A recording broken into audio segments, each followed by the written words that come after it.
दोस्तों मेरे चैनल पर आ गई है वापस से टिप्स एंड ट्रिक्स की एक बहुत ही बेहतरीन सी वीडियो जिसमें मैं आपको बता रही हूँ 3 ऑसम टिप्स एंड ट्रिक्स। तो चलिए फटाफट से देख लेते हैं अपना आज का ये टिप्स एंड ट्रिक्स का ऑसम सा वीडियो।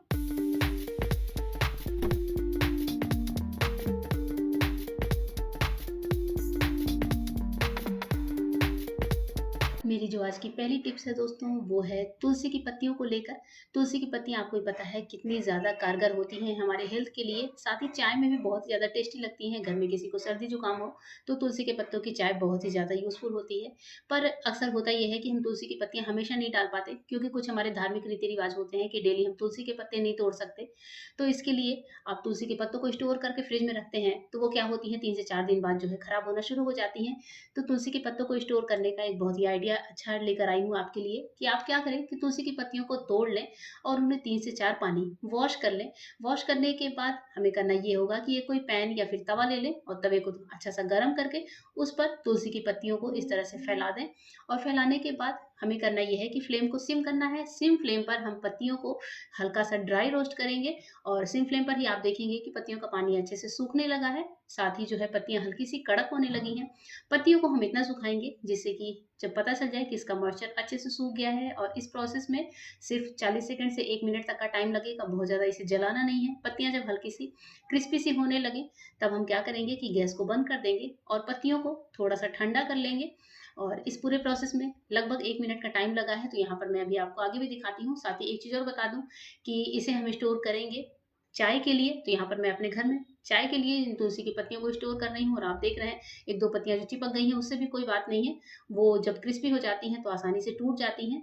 तो चलिए इन्हें देखते हैं कि मैं इनको स्टोर कैसे करती हूँ। तो यहाँ पर मैंने तुलसी की पत्तियों को एक प्लेट में निकाल लिया है। पत्तियाँ जब ठंडी हो जाए तब हम इन्हें हाथों से अच्छे से चर्न कर लेंगे। हाथों से जब आप इसे मसलते हैं तो देखेंगे आसानी से इसका एक पाउडर सा रेडी हो जाता है, या फिर आप इसे मिक्सी में भी चला सकते हैं। मैंने यहाँ पर हाथों से किया है। हाथों से अच्छे से क्रश करते हुए हम इसे दबा दबा कर अच्छे से क्रश कर लेंगे। और उसके बाद से हम ले लेंगे चाय पत्ती का डिब्बा। जी हाँ, चीनी के डब्बे में ना डालें, क्योंकि बच्चे दूध वूध पीते हैं तो चीनी के डब्बे में हर बच्चे को तुलसी का स्वाद नहीं पसंद होता है। तो मैं इसे डाल रही हूँ चाय की पत्ती के डिब्बे में। चाय की पत्ती के डिब्बे में हम ये तुलसी का जो पाउडर है वो डाल देंगे और इसी से हम जब चाय बनाएंगे तो चाय में भी तुलसी का बहुत अच्छा सा टेस्ट आएगा। साथ ही अगर किसी को सर्दी जुकाम है, हम नींबू की चाय या काढ़ा बनाते हैं तो भी चाय पत्ती का यूज होता है, तो उस टाइम पर भी ये हमारी जो है काढ़ी या नींबू की चाय में जाएगी। तो आई होप दोस्तों आपको मेरा एक तरीका पसंद आया होगा। इस तरीके से आप भी तुलसी की पत्तियों को स्टोर करके रखिएगा।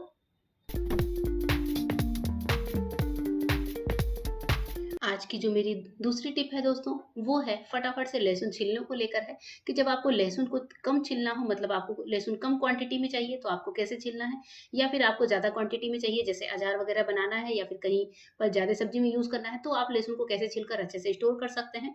ये टिप बहुत काम की है, ध्यान से देखिएगा। तो यहाँ पर मैं क्या करती हूँ कि सबसे पहले तो मैं लहसुन जो है जो स्टोर करती हूँ वो फ्रिज में स्टोर करती हूँ। इससे लहसुन खराब नहीं होती। साथ ही जब हमें इसे छीलना होता है तो इसके छिलका उतारना बहुत ही आसान होता है। फटाफट से जब भी आपको दाल सब्जी में ज़रूरत हो और 2-4 कली की ज़रूरत हो तो बहुत ही आसानी से छिल जाता है।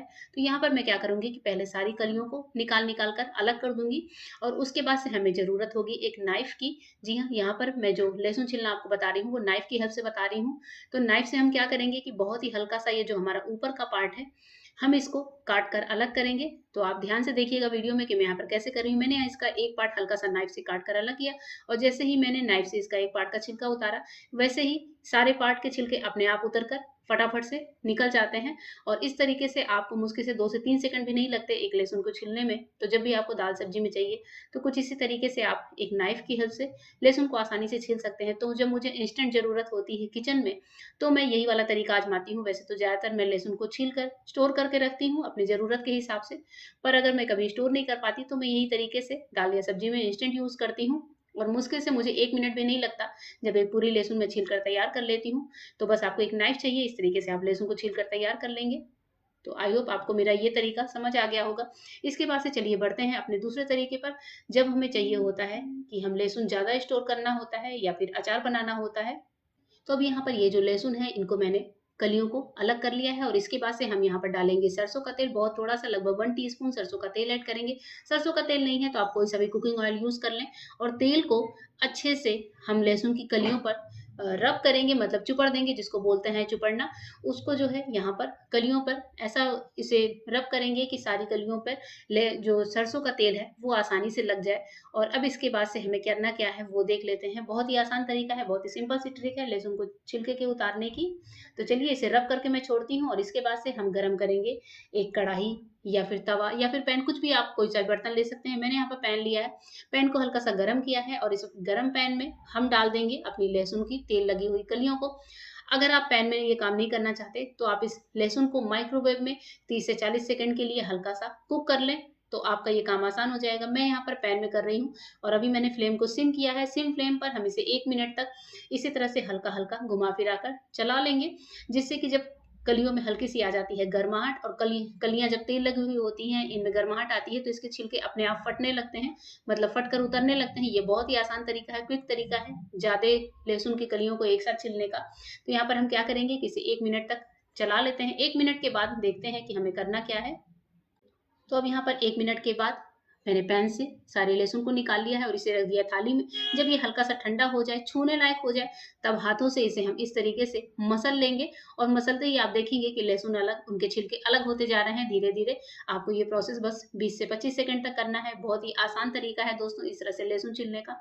इस काम में आप दोनों हाथों की हेल्प ले सकते हैं, या फिर सिर्फ एक हाथ से भी ये काम कर सकते हैं। तो हल्के हल्के से इस तरह से मसलते रहें, और ये काम आप किसी थैले में या फिर कपड़े में और या फिर किसी टॉवल में भी रखकर कर सकते हैं। मैं यहाँ पर सिंपल थाली में हाथों से कर रही हूँ। ये तरीका बहुत ही आसान होता है। और लीजिए दोस्तों, यहाँ पर रगड़ते ही रगड़ते आप देखेंगे कि कितने सारे लहसुन छिलकों से अलग हो गए हैं। जो लहसुन अलग हो गए हैं उन्हें पहले छाँट कर अलग निकाल लें, और उसके बाद से जो लहसुन की कलियां और बची हैं उन्हें हम वापस इसी तरह से रब कर लेंगे। रब करते करते करते बहुत ही बढ़िया से ये छिलके हमारे अलग हो जाते हैं। और जो छिलको वाले अलग नहीं है उन्हें आप देखेंगे कि टच करते ही जब आप छिलके को हल्का सा हटाते हैं तो छिलके हमारे अलग होने लगते हैं। बहुत ही आसान तरीका है ये लहसुन छिलने का। तो अभी जो बाकी लहसुन के छिलके हैं इनको भी मैं इसी तरह से रब करके और फिर इनकी कलियों को निकाल लूंगी।